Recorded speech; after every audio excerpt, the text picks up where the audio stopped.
Hello दोस्तों, आप सभी का स्वागत है हमारे चैनल एग्जाम वाणी में।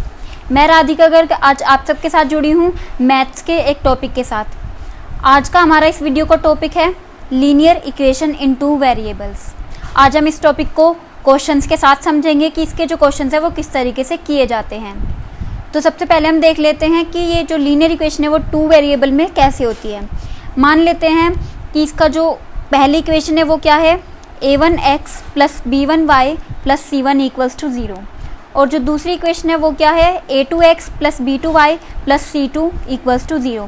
इसके अंदर ये जो a1, a2, b1, b2, c1 और c2 ये जो 6 नंबर्स है ये क्या होंगे, रियल नंबर्स। और जो x की और y की एक ऐसी वैल्यू आएगी जो कि इन दोनों इक्वेशंस को सेटिस्फाई कर दे, उसी को बोलेंगे ऑर्डर्ड पेयर। उस पेयर जैसे कि मान लेते हैं 1 और 2 आ गई x और y की वैल्यू, तो ये जो पेयर होगा ये क्या कहलाएगा, ऑर्डर्ड पेयर, अगर ये इन दोनों इक्वेशन को सेटिस्फाई करेगा। आगे चलते हैं। A pair of linear equations will have इधर, जो एक पेयर है लीनियर इक्वेशन का, जैसे मैंने लिया था x y, या तो ये यूनिक सॉल्यूशन देगा या फिर इनफाइनाइटली मैनी सॉल्यूशन देगा या फिर उसका कोई सॉल्यूशन ही नहीं होगा। अगर इसका यूनिक सॉल्यूशन है तो इसमें क्या कंडीशन होगी, a1 upon a2 not equals to b1 upon b2। और अगर नो सॉल्यूशन के लिए क्या कंडीशन होती है, a1 upon a2 equals to b1 upon b2, लेकिन वो किसके इक्वल नहीं होते, c1 अपॉन c2 के। फिर है इनफाइनाइटली मैनी सॉल्यूशन के, ये जो तीनों हैं ये तीनों एक दूसरे के इक्वल होंगी, मतलब a1 upon a2 equals to b1 upon b2 equals to c1 upon c2।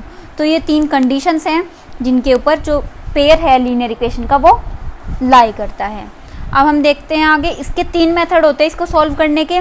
वो कैसे होते हैं, सब्सटीट्यूशन मेथड होता है, एलिमिनेशन मेथड होता है, क्रॉस मल्टीप्लिकेशन मेथड होता है।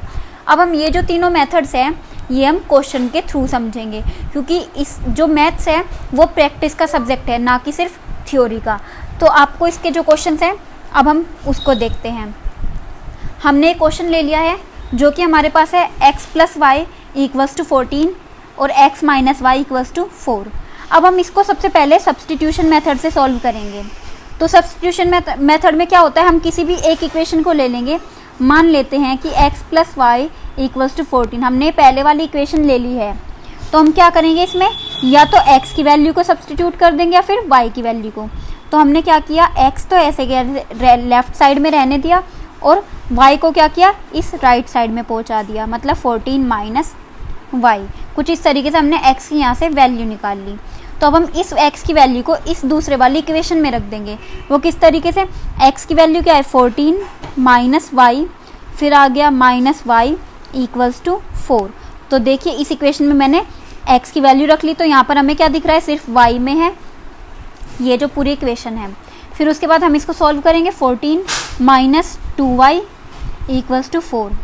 उसके बाद क्या होगा, 14 माइनस 4 इक्वल्स टू 2y। हम इस 2y को राइट साइड में ले गए और ये 4 लेफ्ट साइड में आ गया। तो यहाँ से क्या आया, 10 इक्वल्स टू 2y। अब हम इस 2 को डिवाइड में ले जाएंगे तो हमारे पास क्या आ जाएगा, 5 इक्वल्स टू y। अब हमारे पास क्या है, y की वैल्यू आ गई है 5 है। तो अब हम इस y की वैल्यू को यहाँ पर रख देंगे ताकि हम इस x की वैल्यू भी निकाल सकें। तो x equals to 14 minus 5 that is equals to 9। तो हमारे पास यहाँ से क्या आ गया, x की और y की दोनों की वैल्यू आ गई है और हमें यही निकालनी थी। और अगर आप इसको चेक करना चाहते हैं तो कैसे चेक करेंगे, इस x और y की वैल्यू को इन दोनों इक्वेशन में एक एक बार करके रख करके देख लेंगे। तो सबसे पहले हम पहली इक्वेशन में रख के देखते हैं। x है 9, y है 5 दैट इज इक्वल्स टू 14, जो कि राइट हैंड साइड के इक्वल है। तो हमारा यहाँ से कंडीशन सेटिस्फाई हो रही है, ये जो पेयर है ये यहाँ पर सेटिस्फाई हो रहा है x और y का। फिर हम इसमें भी रख के देख लेते हैं, 9 माइनस 5 इक्वल्स टू 4, जो कि राइट हैंड साइड के इक्वल है। तो ये जो पेयर है ये कैसा है, ऑर्डर्ड पेयर है, क्योंकि ये इन दोनों ही इक्वेशंस को सेटिस्फाई कर रहा है। अब हम इसी क्वेश्चन को अगर एलिमिनेशन मेथड से देखें तो क्या करेंगे, दोनों इक्वेशन को ऊपर नीचे करके रख लेंगे। x plus y equals to 14 और x minus y equals to 4, और इनको क्या कर लेंगे, जैसे हम जोड़ घटा करते हैं उसी तरीके से कर लेंगे। अब हमने यहाँ पर क्या देखा, ये प्लस का y है ये माइनस का y है, तो ये दोनों क्या हो जाएंगे, एक दूसरे से कट जाएंगे। हम यहाँ पर क्या करें, एडिशन। तो x प्लस एक्स क्या हो जाएगा, 2x that is equals to 14 plus 4 equals to 18। यहाँ से x की वैल्यू क्या आ जाएगी 9। फिर हम इस x की वैल्यू को इन दोनों में से किसी एक इक्वेशन में रख लेंगे। जैसे हम पहले वाली इक्वेशन में रख लेते हैं 9 प्लस वाई इक्वल्स टू 14, तो y equals to 14 minus 9 that is equals to 5। तो हमारे पास यहाँ से क्या आ गया y इक्वल्स टू 5। तो हम इस तरीके से एलिमिनेशन मेथड को यूज़ करके x और y की वैल्यू निकाल सकते हैं। और अगर आप इसको भी चेक करना चाहें तो सेम टू सेम मेथड से आप चेक कर सकते हैं। 9 प्लस 5 इक्वल्स टू 14 जो कि हो जाएगा राइट हैंड साइड के इक्वल। तो आप इसको चेक करना भी समझ गए होंगे और एलिमिनेशन और सब्स्टिट्यूशन मेथड भी समझ गए होंगे। अब हम इसी सेम इक्वेशन के लिए क्या करेंगे, क्रॉस मल्टीप्लिकेशन मेथड से इसको सॉल्व करेंगे। तो हमारे पास इक्वेशन क्या है, x plus y equals to 14 और x minus y equals to 4। तो अब क्या करेंगे, हम इसमें x लिख लेते हैं, y लिख लेते हैं और 1 लिख लेते हैं। तो अब इन दोनों इक्वेशन को हम किस तरीके से लिख लेंगे, इसको थोड़ा सा अलग तरीके से लिख लेते हैं। सब कुछ लेफ्ट हैंड साइड में लिख लेंगे, जैसे कि x plus y minus 14 equals to 0, मतलब राइट हैंड साइड में हम क्या छोड़ेंगे, सिर्फ 0, माइनस 4 इक्वल्स टू 0। तो अब हम जब x के लिए यूज़ कर रहे हैं तो हम इस x को छिपा देंगे। अब हम इनके बीच क्रॉस मल्टीप्लिकेशन करेंगे, y के कोफिशिएंट की इससे मल्टीप्लाई होगी तो 1 इंटू माइनस का 4, फिर उसके बाद इसमें माइनस का साइन आता है बीच में, फिर अब इन दोनों की मल्टीप्लाई होगी तो -1 इंटू माइनस 14। इसी तरीके से इस बार y के लिए कर रहे हैं तो हम इसको छिपा देंगे और इनके बीच क्रॉस मल्टीप्लिकेशन होगा। तो सबसे पहले क्या होगा, 14 माइनस का इंटू 1, फिर माइनस का साइन आता है इसके बीच, फिर -4 इंटू 1। देन हम 1 के लिए कर रहे हैं तो यहाँ पर इसको छिपा देंगे और इनके बीच क्रॉस मल्टीप्लिकेशन होगा। तो यहाँ पर क्या आ जाएगा, 1 इंटू माइनस का 1 माइनस 1 इंटू 1। तो अब हम इनको सॉल्व करेंगे तो क्या आ जाएगा, x अपॉन माइनस का 4 minus 14 equals to y upon minus का 14 plus 4 that is equals to 1 upon minus का 1 माइनस का 1। अब हम इसको सॉल्व करेंगे तो क्या आ जाएगा, x अपॉन माइनस का 18 that is equals to y upon minus 10 equals to 1 upon minus का 2। अब हम इन इक्वेशन को एक बार इसको इसके इक्वल रखेंगे और एक बार इसको इसके इक्वल रख देंगे। तो सबसे पहले हम x अपॉन माइनस के 18 को 1 अपॉन माइनस के 2 के इक्वल रखेंगे, 1 अपॉन माइनस 2। तो यहाँ से हमारे पास क्या आ जाएगा, x इक्वल्स टू 9। फिर इसी तरीके से हम इन दोनों को एक दूसरे के इक्वल रखेंगे, y अपॉन माइनस का 10 इक्वल्स टू 1 अपॉन माइनस का 2। तो अब हम इन दोनों को इक्वल रखेंगे तो क्या आ जाएगा, यहाँ से y इक्वल्स टू 5। तो देखिए किस तरीके से यहाँ पर x और y की वैल्यू हमने निकाल ली है। और अगर आप चेक करना चाहें तो इन्हीं इक्वेशन में रख करके सॉल्व कर सकते हैं, चेक कर सकते हैं। तो आई होप आपको ये तीनों मेथड समझ आ गए होंगे।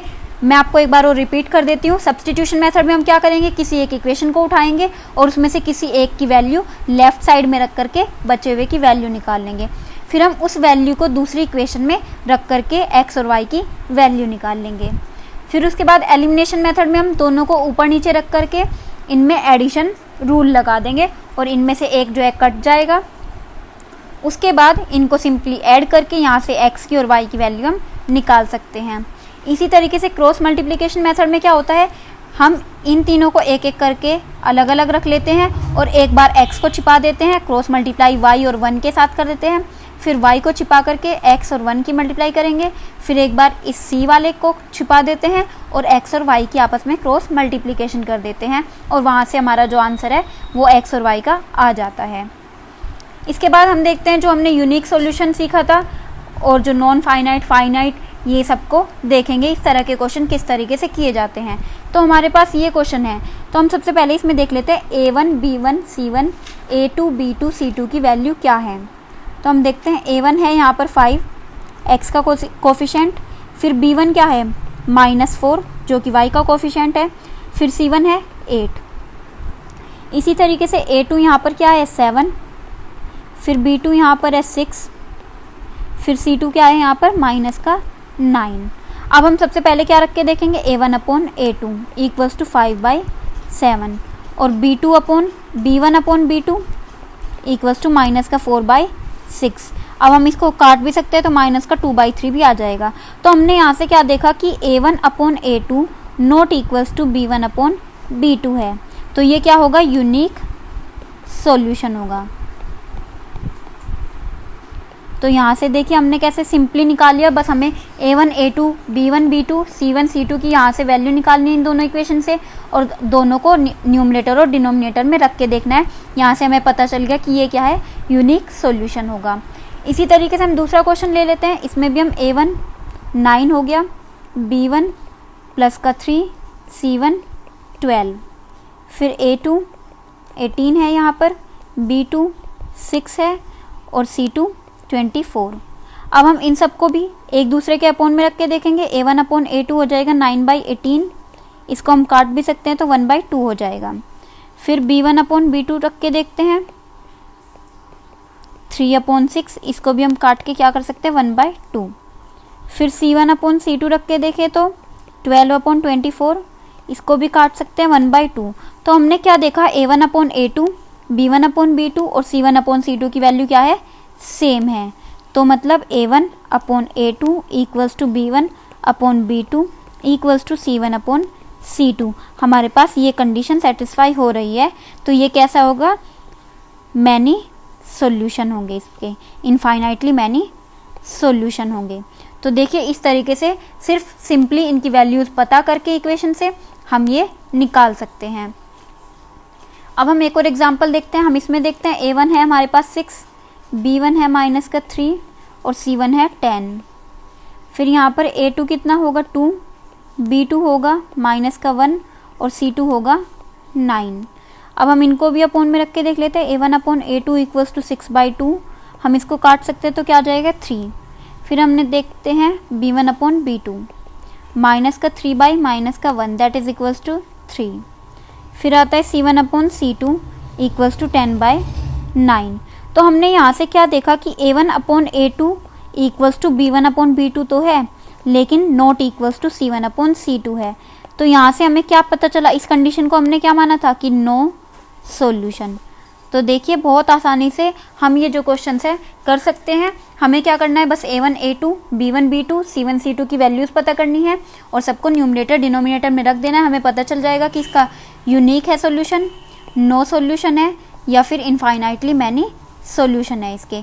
और इसी तरीके से हम इसके जो मेथड्स हैं, substitution method, cross multiplication method और एलिमिनेशन मेथड को भी सीख गए हैं। अगर आपको वीडियो पसंद आए तो हमारे चैनल को लाइक करें, शेयर करें और सब्सक्राइब करें। Thank you.